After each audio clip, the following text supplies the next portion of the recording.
Leksjon 1. Tidsstyringsteknikker. Hei, Anna. Har du vurdert å se etter tidsstyringsteknikker på nettet? Hei John, ja. Jeg tror det virkelig kan hjelpe oss med å bli mer produktive. Absolutt. Det er så mange ressurser tilgjengelig som gir verdifulle tips. Jeg har hørt om teknikker som Pomodoro-teknikken og tidsblokkering. De er effektive. De hjelper til med å opprettholde fokus og administrere oppgaver effektivt. Definitivt. Jeg er også interessert i å lære om prioriteringsmetoder. Det er viktig. Å vite hvordan man prioriterer oppgaver kan forbedre produktiviteten betydelig. Kanskje vi kan finne noen tidsstyringsteknikker på nettet og prøve dem ut sammen? Det høres ut som en plan. La oss undersøke og dele funnene våre. Leksjon 2. Viktigheten av bevissthet. Hei, Anna. Har du noen gang tenkt på hvor forsiktig du må være på overfylte steder? Hei John, ja. Du må passe på at ingen tråkket på deg. Nøyaktig. Det er avgjørende å opprettholde bevisstheten om omgivelsene dine. Definitivt. Og du må også passe deg for katter, hunder og fugler i parker. Det er sant. Dyr kan være uforutsigbare, spesielt i travle områder. Høyre. Det kan være litt av et eventyr å navigere gjennom mennesker og kjæledyr. Noen ganger føles det som en dodgeball, ikke sant? Absolutt. Men det kan også være morsomt å observere de ulike interaksjonene som skjer rundt deg. Ja, å se på folk kan være underholdende. Det er interessant å se hvordan alle oppfører seg. Jeg er enig. La oss gjøre det til et poeng å utforske en park sammen snart. Flott idé. Vi kan nyte naturen mens vi er på vakt. Leksjon 3. Været i april. Hei, Anna. Har du lagt merke til at været begynner å bli litt bedre? Hei John, ja. April er definitivt den regnfulle måneden, men den gir noen forfriskende endringer. Absolutt. Regnet hjelper blomstene til å blomstre vakkert. Det gjør det. Jeg elsker å se alle fargene i naturen i denne tiden. Og luften føles så frisk etter en regnskur. Det er forringende. Sikkert. Har du noen favoritt-utendørsaktiviteter til våren? Jeg liker å gå tur når været blir varmere. Det er en fin måte å sette pris på naturen på. Det høres fantastisk ut. Jeg elsker piknik i parken når solen kommer frem. Ja. La oss planlegge en piknik når været stabiliserer seg. Leksjon 4. Effektive kommunikasjonsstrategier. Hei, Anna. Hvordan tror du vi kan forsterke nøkkelbudskapene våre effektivt? Hei John, jeg tror klarhet er viktig. Å forenkle meldingene våre gjør dem mer forståelige. Nøyaktig. Å bruke enkelt språk hjelper publikum å forstå poengene våre raskt. Hva med å løse eventuelle misforståelser? Det er en god idé. Å forutse spørsmål kan bidra til å klargjøre intensjonene våre. Ja, og det visuelle kan også være kraftig. De øker forståelse og oppbevaring. Absolutt. Infografikk og diagrammer kan formidle informasjon effektivt. Jeg tror også det å engasjere publikum gjennom spørsmål holder dem interessert. Definitivt. Samhandling gjør at kommunikasjonen føles mer personlig og virkningsfull. La oss brainstorme noen strategier for å implementere i vår neste presentasjon. Flott plan. Jeg er glad for å forbedre kommunikasjonsevnene våre sammen. Leksjon 5. Innfødte kulturer og deres livsstil. Hei, Anna. Visste du at mange indianere nær den østlige kysten av Nord-Amerika lever av en kombinasjon av jordbruk og jakt? Hei, John. Ja. Det er fascinerende hvordan de balanserer begge aktivitetene for næring. Nøyaktig. Oppdrett gir en stabil matkilde, mens jakt gir variasjon til kostholdet. Høyre. Og det knytter dem også til deres tradisjoner og landet. Hvilke avlinger tror du de kan vokse? Jeg ser for meg at de ville dyrke mais, bønner og squash, som er essensielle i kulturen deres. De er kjent som de 3 søstre. Det er interessant hvordan de støtter hverandres vekst. Ja. Det er et perfekt eksempel på bærekraftig jordbrukspraksis. Hva med jaktaspektet? Jakt gir ikke bare mat, men styrker også fellesskapsbånd under stammejakter. Absolutt. Det er en viktig del av arven deres. La oss lære mer om deres tradisjoner en gang. Leksjon 6. Skjønnheten gjennom en fotografs linse. Hei, Anna. Har du noen gang sett verden gjennom en fotografs linse? Hei, John. Ja. Det er inspirerende å se skjønnheten fanget i fotografier. Nøyaktig. En dyktig fotograf kan forvandle vanlige scener til ekstraordinær kunst. Jeg er enig. Måten de leker med lys og vinkler kan endre hele stemningen i et bilde. Har du noen gang prøvd fotografering selv? Jeg har. Jeg elsker å fange naturen, spesielt blomster i blomst. Hva med deg? Jeg liker landskapsfotografering. Det er noe magisk med store horisonter. Definitivt. Og det er utrolig hvordan et enkelt bilde kan fortelle en historie. Ja. La oss planlegge en fotodag sammen og utforske våre kreative sider. Leksjon 7.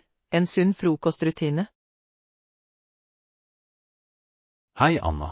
Hva pleier du å ha til frokost? Hei, John. Jeg pleier å ha en skål med havregryn med frukt eller yoghurt og granola. Det høres næringsrikt ut. Havregrøt er en fin måte å starte dagen på. Absolutt. Det holder meg mett og gir varig energi. Hva med deg?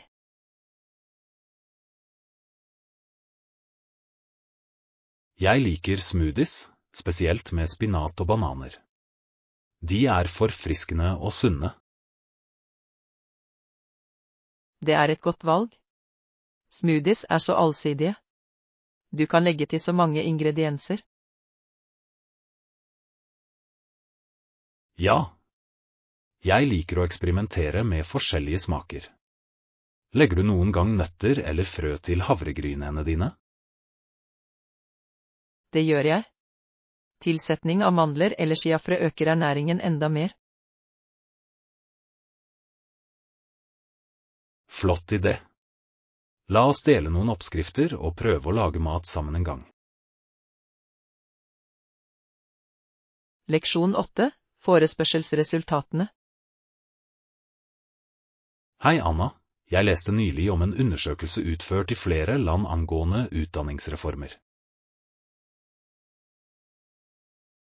Hei John, det høres fascinerende ut. Hva var hovedfunnet i undersøkelsen?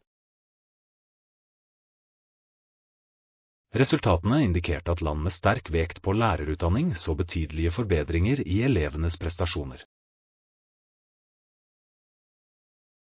Det er interessant. Spesifiserte de hvilke treningsmetoder som var mest effektive? Ja, de fremhevet samarbeidende undervisningsstrategier og kontinuerlig faglig utvikling som nøkkelfaktorer. Jeg kan se hvordan samarbeid vil være til nytte for lærere. Var det noen overraskende utfall? Absolutt. Noen land som investerte mye i teknologi rapporterte minimale gevinster sammenlignet med de som fokuserer på tradisjonelle undervisningsmetoder. Det er ganske uventet. Det virker som en balanse er nødvendig. Foreslo forespørsel noen spesifikke anbefalinger? Den anbefalte en skreddersydd tilnærming som tar hensyn til hvert lands unike kulturelle og utdanningsmessige kontekster. Det gir mening. Tilpasning er avgjørende for effektiv implementering. Hvordan tror du dette påvirker fremtidig politikk? Jeg tror det vil oppmuntre beslutningstakere til å prioritere forskningsstøttede strategier fremfor løsninger som passer alle. Jeg er enig, John. Det er viktig at reformer baseres på bevis i stedet for trender. Hva tror du er neste steg for disse landene?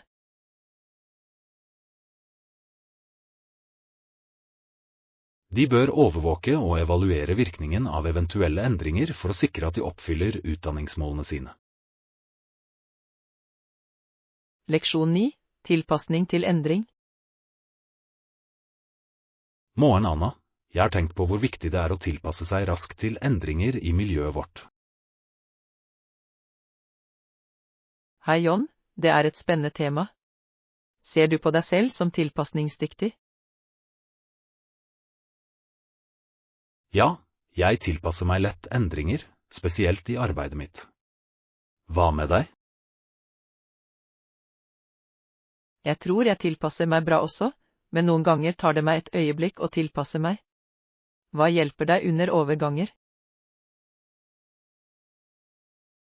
Jeg fokuserer på å opprettholde et positivt tankesett og se på endring som en mulighet for vekst. Det er en flott holdning. Jeg minner meg selv ofte på at endring kan føre til nye muligheter. Nøyaktig. Har du støtt på noen vesentlige endringer i det siste? Jeg har nylig byttet jobb, og det nye miljøet har vært ganske annerledes. Det må være utfordrende, men også spennende. Hvordan klarer du overgangen? Jeg prøver å lære av kollegene mine og fordype meg i den nye kulturen.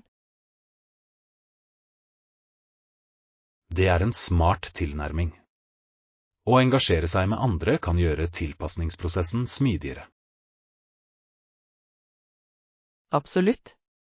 Jeg tror å bygge relasjoner er nøkkelen til å føle seg komfortabel i en ny setting. Jeg er enig. Støtte fra kolleger kan i stor grad forbedre ens tilpasningsevne. Leksjon 10, morgenrutiner. Hei, Anna. Jeg våkner 6:00 hver morgen. Virkelig? Det er tidlig. Hva motiverer deg til å stå opp så tidlig? Jeg opplever at å våkne tidlig gir meg et forsprang på dagen. Har du en morgenrutine? Det gjør jeg, men jeg våkner vanligvis rundt 7. Jeg liker å starte dagen med en god frokost. Det er en god vane. Jogger du også om morgenen? Noen ganger. Jeg liker å jogge i helgene, men hverdagene er vanligvis for hektiske for meg. Jeg forstår. Jeg prøver å innlemme en kort joggetur selv på travle dager. Det gir meg energi for dagen som kommer. Det høres gunstig ut. Har du merket noen endringer siden du begynte å jogge regelmessig? Ja, energinivået mitt har økt, og jeg føler meg mer fokusert gjennom dagen. Det er imponerende. Trening kan virkelig påvirke produktiviteten vår. Hva annet gjør du om morgenen? Jeg bruker også noen minutter på å lese for å stimulere tankene mine før jeg begynner å jobbe. Det er en fantastisk måte å starte dagen på. Jeg kan prøve å inkludere det i rutinen min. Jeg anbefaler det på det sterkeste. Det setter en positiv tone for resten av dagen. Leksjon 11. Historiske invasjoner. Hei Anna, jeg har lest om invasjonene som skjedde på 800- og 900-tallet. Hei John, det høres spennende ut. Hvilke grupper var hovedansvarlige for disse angrepene? Vikingene var spesielt aktive i løpet av den tiden, og raide mange kystbosetninger over hele Europa. Det gir mening. De var kjent for sine voldsomme raid. Men hva med engelskmennene som invaderte Irland på 1100-tallet? Ja, det var en betydelig begivenhet også. Den engelske invasjonen markerte begynnelsen på en lang periode med konflikt og kulturell utveksling. Faktisk. Det er fascinerende hvordan slike invasjoner formet historien til begge regioner. Var det noen varige konsekvenser av den invasjonen? Absolutt. Det førte til etableringen av engelsk styre i deler av Irland, som påvirket språk, kultur og landeierskap. Det er ganske virkningsfullt. Hvordan tror du disse historiske hendelsene blir sett på i dag? Mange ser dem gjennom kulturarvens linse, og anerkjenner både konflikt og samarbeid som fulgte. Det er et balansert perspektiv. Det er viktig å lære av historien for å forstå nåværende forhold mellom land.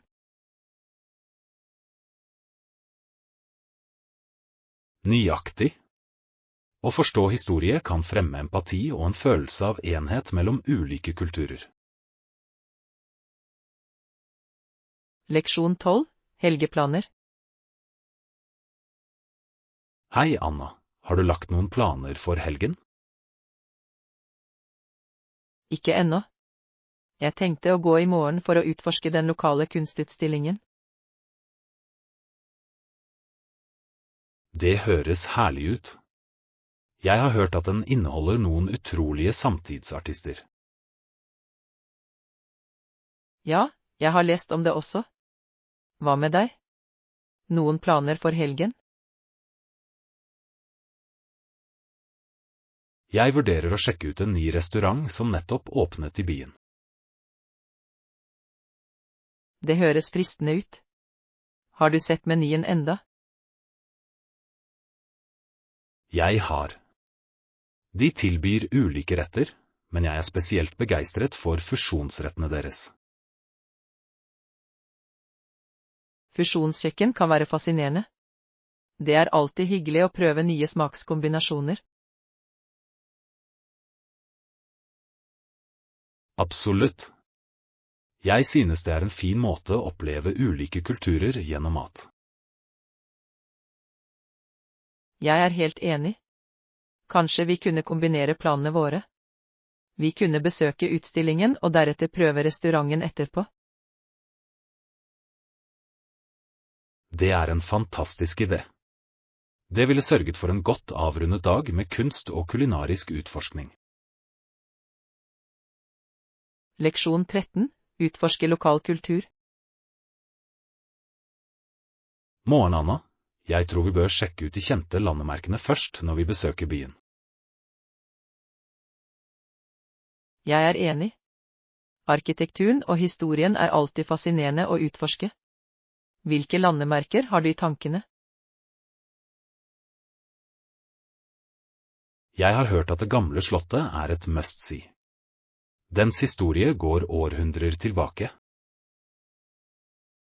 Det høres spennende ut.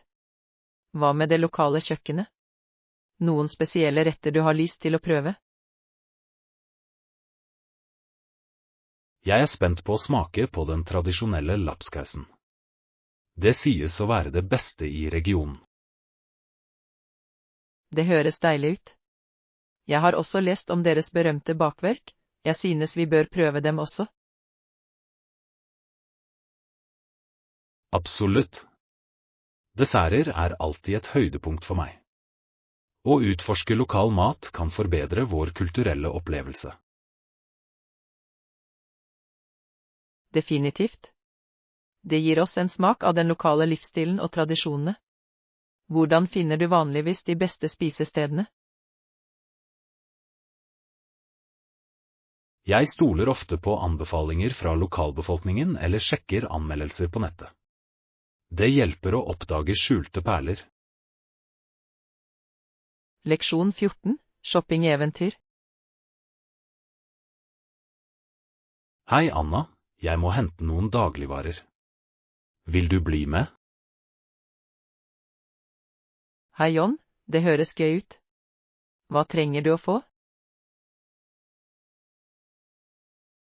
Jeg har forberedt en liste, for det meste frukt og grønnsaker, pluss litt snacks. Stor. Jeg liker å plukke ut ferske råvarer. Har du noen favoritter? Jeg elsker avokado og bær. De er så allsidige. Hva med deg? Jeg er veldig glad i bananer og spinat. De lager en god smoothie. Absolutt. Smoothies er en fantastisk måte å inkludere sunne ingredienser på. Apropos sunt, foretrekker du økologiske eller konvensjonelle produkter? Jeg lener meg til organisk når jeg kan, men jeg tror det er viktig å velge det som passer budsjettet ditt. Det er en fornuftig tilnærming. Balanse er nøkkel. Prøver du noen nye oppskrifter denne uken? Ja, jeg planlegger å lage en grønnsaksrøre. Det er raskt og deilig. Det høres herlig ut. Jeg må kanskje låne den oppskriften. Har du en spesiell saus du bruker? Jeg pleier å lage en enkel soyasaus og hvitløksblanding. Det gir god smak. Leksjon 15. Feiring av Thanksgiving. Morgen, Anna. Når ferien nærmer seg, gleder jeg meg til helgen. Hei, John. Jeg også. Thanksgiving i Canada er en så fin tid. Når feires det? Det feires den andre mandagen i oktober. Har du noen spesielle tradisjoner? Ja, familien min samles alltid til en stor middag, og vi deler det vi er takknemlige for. Det er fantastisk. Jeg elsker det aspektet av Thanksgiving. Hva er vanligvis på middagsbordet ditt? Vi har vanligvis kalkun, stuffing og gresskarpai. Hva med deg? Vi har en lignende fest, men familien min liker også skinke som et alternativ til kalkun. Det høres deilig ut. Jeg kunne ikke vært mer enig om viktigheten av familie i denne tiden. Absolutt. Det er en flott mulighet til å koble sammen igjen og nyte hverandres selskap. Vel, jeg håper du får en fantastisk tid med familien din denne Thanksgiving. Takk, Anna. Jeg håper du også får en fantastisk feiring. Leksjon 16. Lære å spille gitar. Hei, Anna. Jeg har tenkt på å lære å spille gitar. Hei, John. Det høres spennende ut.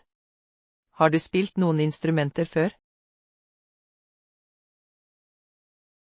Egentlig ikke, men gitaren virker utfordrende, men likevel givende. Det kan definitivt være vanskelig i begynnelsen, men øvelse gjør mester. Jeg har hørt at det kan hjelpe å starte med enkle akkorder. Ja, å lære noen få grunnleggende akkorder åpner for mange sangmuligheter. Det er oppmuntrende. Spiller du noen musikkinstrumenter? Jeg spiller piano, og det er en fantastisk måte å uttrykke meg på. Det er imponerende. Tror du å lære gitar vil utfylle pianoferdighetene dine? Absolutt. Hvert instrument tilbyr et annet perspektiv på musikk. Det vil jeg gjerne utforske. Kanskje jeg tar noen leksjoner snart. Leksjon 17. Morgenritualer. Morgen, Anna. Jeg trenger kaffen min for å fungere om morgenen. Hei, John. Jeg forstår det. Kaffe er viktig for mange mennesker. Har du en favorittmåte å tilberede den på? Jeg foretrekker en sterk espresso for å kickstarte dagen min. Hva med deg? Jeg liker en god cappuccino.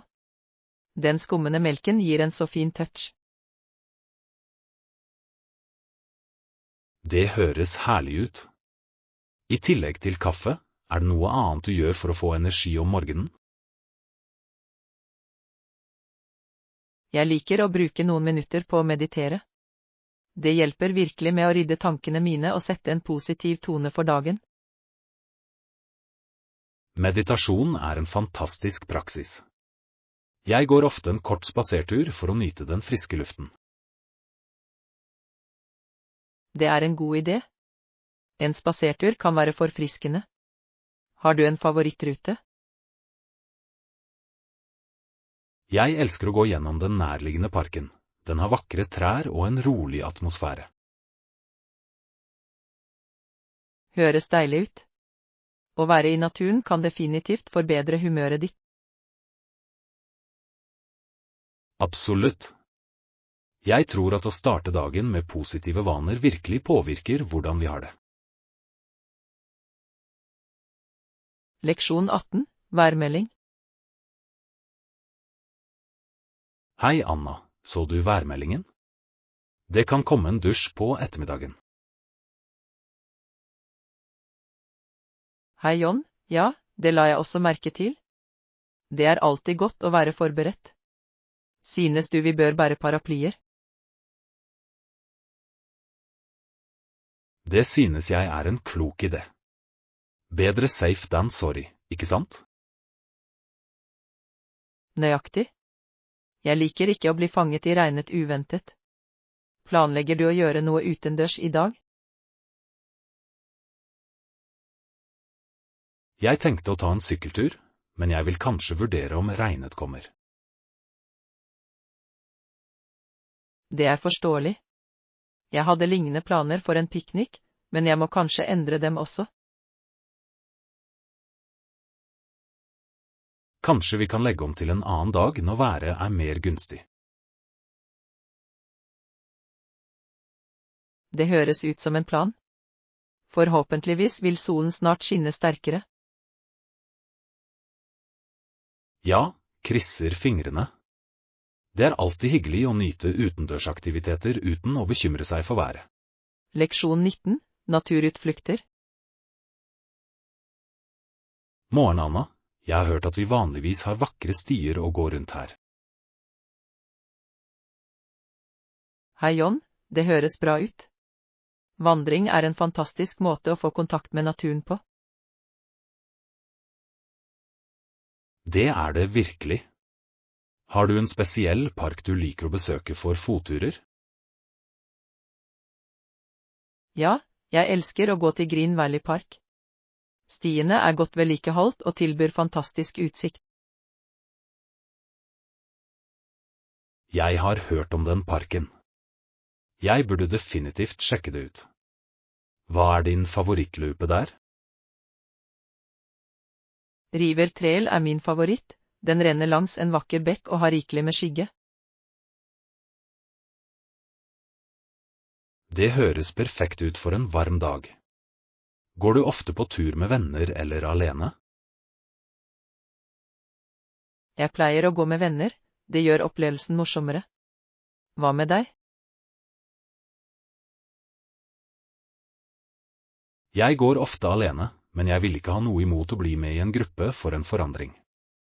Det kunne vært morsomt å dele eventyret. Absolutt. Jeg vil gjerne vandre sammen en gang og utforske nye stier.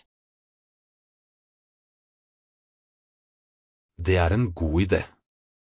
La oss planlegge en fottur snart. Leksjon 20, fascinasjonen av historien. Hei, Anna. Har du noen gang tenkt på hvordan historien bokstavelig talt ligger i hånden din? Hei John, det er en interessant tanke. Mener du til gjenstander eller kanskje gamle mynter? Nøyaktig. Å samle historiske gjenstander er en fascinerende hobby. Det knytter oss til fortiden. Det er det virkelig. Tenk deg å holde noe som en gang ble brukt av mennesker for århundre siden. Hva samler du på? Jeg pleier å samle på vintage-postkort. De gir et innblikk i hvordan folk levde og kommuniserte. Det er en unik samling. Jeg elsker ideen om å se historiske steder fra et annet perspektiv. Ja, og det kan være ganske opplysende å lese meldingene på dem. Det er som et vindu inn i hverdagen deres. Jeg kan tenke meg. Jeg liker å besøke museer for å se gjenstander, men å samle lyder enda mer personlig. Det er det. Hvert stykke forteller en historie. Har du en favoritthistorisk periode eller begivenhet? Jeg er spesielt fascinert av renessansen. Kunsten og kulturen fra den tiden er bemerkelsesverdig. Renessansen var virkelig en transformerende periode. Det utløste så mye kreativitet og innovasjon. Leksjon 21, planlegging fremover. Hei Anna, synes du vi bør bestille overnatting på forhånd når du planlegger turen? Hei John, ja, jeg foreslår at du bestiller på forhånd for å sikre deg en god plass, spesielt i høysesongen. Det er en smart idé. Det kan være utfordrende å finne anstendige alternativer i siste liten. Nøyaktig. I tillegg gir det oss trygghet å vite at oppholdet vårt er tilrettelagt. Har du sjekket noen steder? Jeg fant noen alternativer på nettet som ser lovende ut. Bør vi vurdere dem sammen? Absolutt. Det ville vært flott å sammenligne og se hva som passer budsjettet vårt. Høyre. Jeg tror det er viktig å finne et sted med gode anmeldelser. Ja, og jeg foretrekker et sted i nærheten av attraksjonene vi ønsker å besøke. Det gir mening. Nærhet kan spare oss for mye reisetid. La oss sluttføre valgene våre snart. Leksjon 22, sikkerhet under stormer. Morgen, Anna. Jeg tenkte på hvor viktig det er å være trygg i hardt vær. Hei John, absolutt. Du må være på et sikkert sted hvis en orkan eller tornado ble spådd. Nøyaktig. Det er viktig å ha en plan på plass. Har du noen nødstiltak hjemme? Ja, jeg har et forsyningssett med nødvendigheter som vann, mat og en lommelykt. Det er lurt å være forberedt.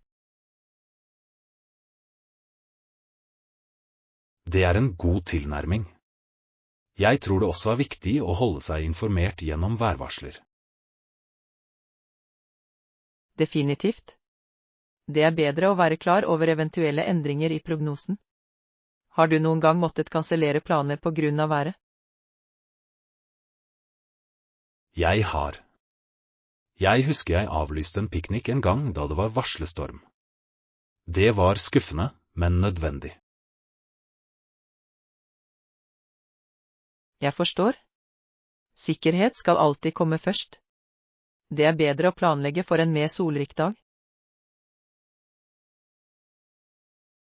Absolutt.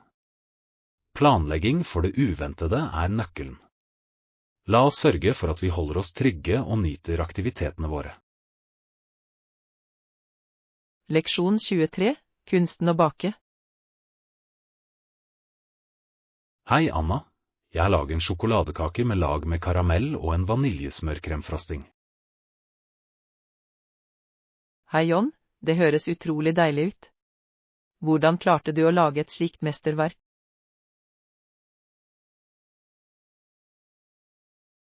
Det tok litt tid, men jeg fulgte en oppskrift nøye.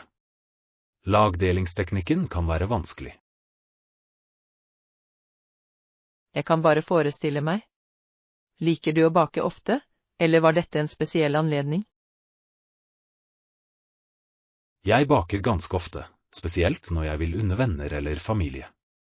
Det er en fin måte å dele glede på. Det er fantastisk. Jeg elsker bakevarer, men jeg baker ikke så mye som jeg ønsker. Hva er din favorittdel av baking? Jeg elsker prosessen med å blande ingredienser og aromaen som fyller kjøkkenet. Det er ganske terapeutisk. Jeg er helt enig. Lukten av nybakt er uimotståelig. Har du noen tips til en nybegynner baker?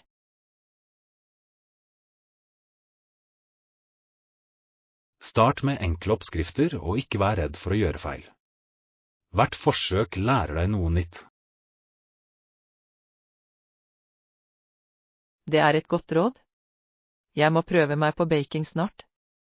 Noen anbefalinger til en nybegynnervennlig oppskrift. En klassisk vaniljekake er en god start. Den er allsidig, og du kan legge til forskjellige smaker eller pålegg. Leksjon 24, finne et sted å bo. Morgen, Anna. Hvis vi planlegger turen vår, må vi vurdere overnatting. Hei John, absolutt. Nær sentrum vil være ideelt for enkel tilgang til attraksjoner. Jeg er enig. Jeg foreslår at du sjekker ut Bedford Hotel. Jeg har hørt gode ting om det. Det høres lovende ut. Hvilke funksjoner tilbyr den? Det har komfortable rom, gratis wifi og en nydelig frokost. I tillegg er det praktisk plassert.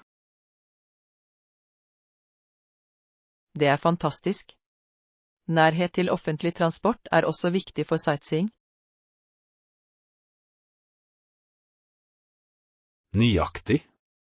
Å bo i nærheten av sentrum gjør det lettere å utforske uten å kaste bort tid på pendler.